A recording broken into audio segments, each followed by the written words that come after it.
आने वाले समय में मुसलमान भी जो है जाएगा तो भारतीय जनता पार्टी में जाएगा या फिर जाएगा असरुद्दीन ओवैसी के साथ। यही मुसलमानों को समाजवादियों ने केवल पत्थरबाज बना के दरी बिछवाने का काम किया। ब्राह्मणों को लेकर तमाम तरीके की सियासत होती रहती है, आए दिन ब्राह्मण चर्चा में रहता है। कभी ब्राह्मण घूसखोर बताया जाता है, कभी ब्राह्मण पर फिल्म बनती है, कभी ब्राह्मण ऐसा कहा जाता है कि वह अवसरवादी है प्रश्न पत्रों में। अब ब्राह्मण को लेकर एक बयान चर्चा में है। सपा के प्रवक्ता कहें, नेता कहें, राजकुमार भाटी जी जो बयान देते हैं उससे सियासत उत्तर प्रदेश की गर्मा जाती है। हमारे साथ बातचीत करने के लिए तमाम लोग मौजूद हैं। क्या कहेंगे जिस तरीके से राजकुमार भाटी ने बयान दिया है, कैसे देखते हैं? ये राजकुमार भाटी का बयान नहीं है, अखिलेश यादव का बयान है। अखिलेश यादव बिल्कुल बयान है अखिलेश यादव जी का। वो कोई अपने मन से कोई नहीं बोल दी। पंडित जी जो कहेंगे हम वो करेंगे। तो पंडित जी क्या कहेंगे? पंडित जी तो कहने पर क्या सब वो कर थोड़ा देंगे, वो तो खाली छलावा और बहाना है। और आने वाले समय में ब्राह्मण ही इनका अंतिम जो है पहुंचाएंगे घाट पे। और दूसरी चीज रह गई है, किसी जात किसी धर्म पर मैं नहीं समझता हूं कि टिप्पणी करना उचित है।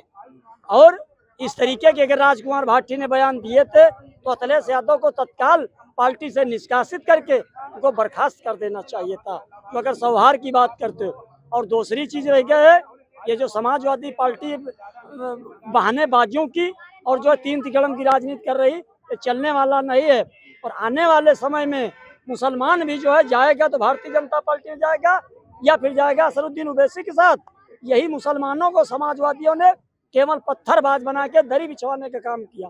और जब दरी बिछवाने का काम किया तो अगर मुसलमान 20% पढ़ा लिखा होता तो सवाल पूछ रहा, तो इसीलिए 20% मुसलमान दरी बिछा रहा, 7% यादव राज्य कह रहा। जब हिस्सेदारी की बात करो कहेंगे तुम्हारी भाजपा दुश्मन है। पीडीएम नहीं है मुस्लिम, पीडीएम ही है। पीडीएम पीडीएम खाली यादव के अलावा कोई नहीं है, खाली यादव के अलावा कोई नहीं।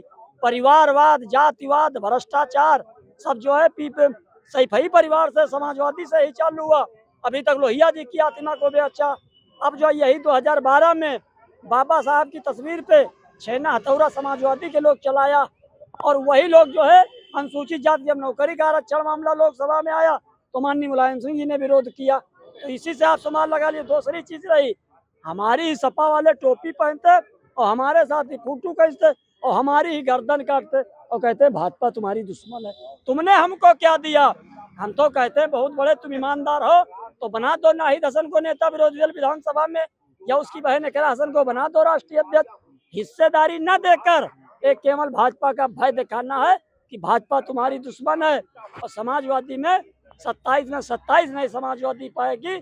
और उत्तर प्रदेश में जो असरुद्दीन ओवैसी, चंद्रशेखर रावण का गठबंधन होने जा रहा है, वो भारतीय जनता पार्टी से आमने सामने की फाइट होगी। इनका कोई रूल समाजवादियों का नहीं रह जाएगा।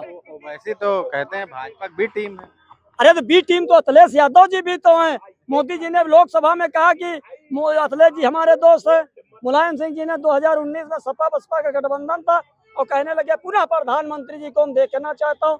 बाकी मुलायम सिंह जी ये भी साथ साथ में कह गए कि बेटा को थोड़ा सीबीआई से भी बचाए रखना। तो मुस्लिम ब्राह्मण किधर है? ब्राह्मणों को तो अपना तय करना है। बाकी मुसलमान जाएगा तो भारतीय जनता पार्टी में जाएगा या फिर असरुद्दीन ओवैसी के साथ जाएगा। अब समाजवादी की मुसलमान दरी नहीं बिछाएगा क्योंकि हिस्सेदारी का मामला चल रहा है। कितने दिन पत्थरबाज बना के हमको जो है हमसे दरी बिछवाओगे? मोदी जी ने कहा कि एक हाथ में लैपटॉप लो, एक हाथ में कुरान लो, एक हाथ में दीनी तालीम लो, एक हाथ में दुनियावी तालीम लो। इससे बड़ी खुशी क्या हो सकती है?